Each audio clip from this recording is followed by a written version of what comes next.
గుమగుమలాడే carrot rice ఎలా చేయాలో చూద్దాం రండి. Welcome to mass kitchen. ముందుగా అయితే క్యారెట్, ఎర్రగడ్డ అన్ని కట్ చేసి పెట్టుకున్నాను. క్యారెట్ అయితే చాలా సన్నగా తురుముకున్నాను, చాలా ఎక్కువ కూడా తీసుకున్నాను. స్టవ్ మీద కళాయి పెట్టేసి కొంచెం ఆయిల్ వేడెక్కుతానే ఆవాలు వేసుకుని బాగా చిట్టుపట్లు ఆడాలి. మళ్ళీ ఆ తర్వాత వచ్చేసి ఎర్రగడ్డలు, పచ్చిమిరకాయ, కరింపాకు వేసి బాగా ఏం చేసుకోవాలి. నేనైతే ఎక్కువ ఏం వేయటం లేదు మసాలా. అవి మామూలుగా అయితే ఈ తిరగబాతులోనే మనం క్యాప్సికమ్, క్యాబేజీ అన్ని వేసుకోవచ్చు, కానీ నేనైతే ఏం వేయలేదు. మళ్ళీ పసుపు, సాల్ట్ వేసి బాగా వేయించుకోవాలి. మళ్ళీ క్యారెట్ కూడా వేసేసి తురుము బాగా వేయించుకోవాలి.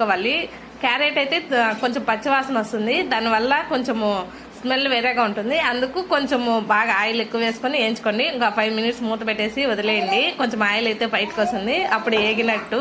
వేగిన తర్వాత కొంచెం మిరప్పొడి, ధనియాల పొడి వేసుకోవాలి. నేనైతే చాలా తక్కువ వేసుకున్నాను. అల్లం వెల్లుల్లి పేస్ట్ కూడా ఈరోజు అయితే వేయలేదు, అంటే మా పిల్లలు ఎందుకు ఎక్కువ తినడం లేదు అల్లం వెల్లుల్లి పేస్ట్ ఎన్ని వేస్తే. ఇంక క్యారెట్లో కొత్తిమీర అలాంటివి కూడా ఏం వేయలేదు. ఇంకైతే రైస్ వేసి రైస్ బాగా కలిపేసుకోవాలి. ఇంకా లాస్ట్లో అయితే సాల్ట్ మీ టేస్ట్కి తగ్గట్టు చూసుకొని వేసుకోవాలి. నేను లాస్ట్లో మళ్ళీ కొంచెం వేసినాను, సరిపోదా అనేసి.